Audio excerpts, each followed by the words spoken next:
A very good afternoon and welcome to Lunchtime News on TV1. We're coming to you live and direct from the Newsfirst studios here in Colombo. Up first is your headlines.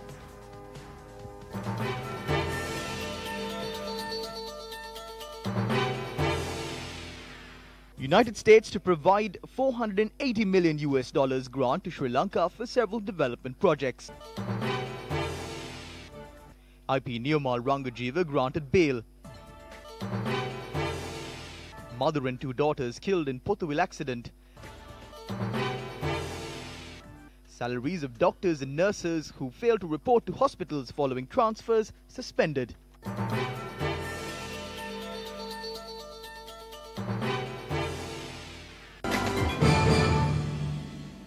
Taking a look at those stories in detail. Former OIC of the Police Narcotics Bureau, IP Nirmal Rangajeeva, who was arrested and remanded over the Lanka prison riots, was granted bail by the Court of Appeal. He was charged with the killing of 27 inmates and prisoners at the Lanka prison in 2012. IP Nirmal Rangajeeva was barred from travelling overseas and was released on two surety bails of 200,000 rupees each. He was ordered to appear before the Criminal Investigations Department every Sunday. The United States will provide $480 million grant to Sri Lanka for several development projects. This was assured to President Maithripala Sirisena by the Chief Operations Officer of the U.S. government on Millennium Challenge Cooperation, Brock Breman, when he called on the President on the sidelines of the United Nations General Assembly. Chief Operation Officer of U.S. government-owned Millennium Challenge Cooperation, Brock Breman, said that he would obtain the approval of the MCC Board of Directors and the U.S. Congress shortly so that the agreement with Sri Lankan government could be signed by December 2018 in Colombo. He invited President Sirisena to grace the signing ceremony in Colombo. The grant will be utilized for several development projects including transport infrastructure development, road development, bus modernization, control of traffic congestion and traffic management. President Maithripala Sirisena is to address the United Nations General Assembly this evening, and this will be his fourth consecutive annual address to the world body. Earlier, the President said that he would present a set of proposals to the UNHRC to find sustainable peace, reconciliation and communal harmony, and outlined the government's plans to tackle the remaining issues listed in the UNHRC proposals. He said the proposals would safeguard the sovereignty and national security while protecting the honor of the security forces. President Maithripala Sirisena called upon the world leaders to emulate Nelson Mandela, who showed the correct path by his humanitarian qualities and the love for the people. Addressing the Nelson Mandela Peace Summit held on the sidelines of the 73rd session of the United Nations General Assembly yesterday at the UN headquarters in New York, President Sirisena said Mandela was a great statesman and epitome of reconciliation. Many areas, including Colombo, experienced thunder showers during the early hours of today. The Met Department said that several areas continue to experience heavy rainfall. According to the Met Department, Colombo experienced the highest rainfall of 79.4 millimeters, followed by Badulla with 45.9 millimeters, Jaffna with 33.2 millimeters, and Ratmalana recording a rainfall of 30.2 millimeters. The Ministry of Disaster Management says that over 350 houses were damaged owing to the recently experienced winds and rain.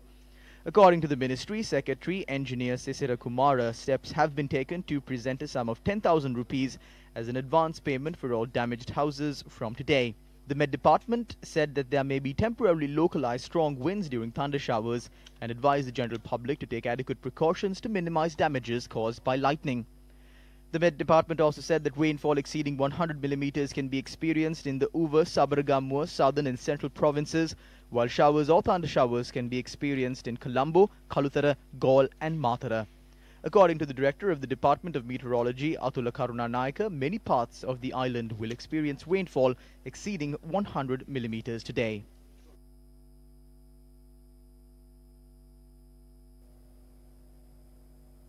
Now, although several areas in the island experienced heavy rainfall during the past few days, many districts in the island have been affected by the drought. According to the Disaster Management Center, more than 200,000 families from the north, north central, east, northwest and Uva provinces have been affected by the drought. Water levels of the Palla Noya in Damana Ampara have dropped considerably due to the prevailing dry weather conditions. The farmers who depend on paddy and sugarcane cultivation for living access water from this particular reservoir. Farmers cultivate around 3,000 acres of land per season using the water from this reservoir. However, due to drop in water levels, their cultivations are facing destruction. The farmers claim they are yet to receive insurance coverage for their damages.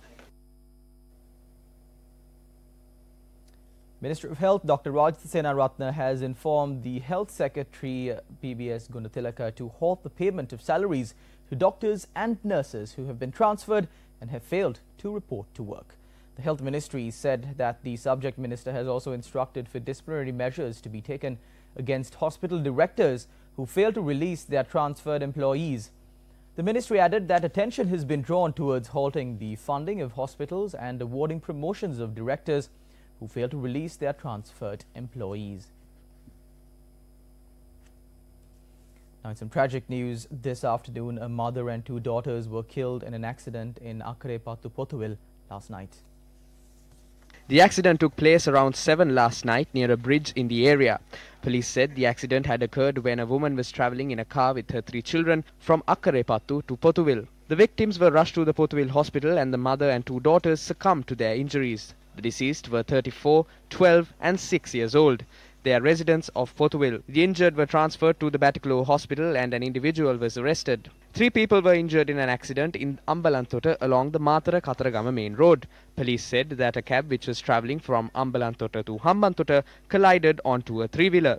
At the time of the accident, a mother, father and a child had been travelling in the 3-wheeler and as a result have sustained injuries. Police said the injured have been admitted to the Ambalantota district hospital while the father is in serious condition. The driver of the cab has fled following the incident.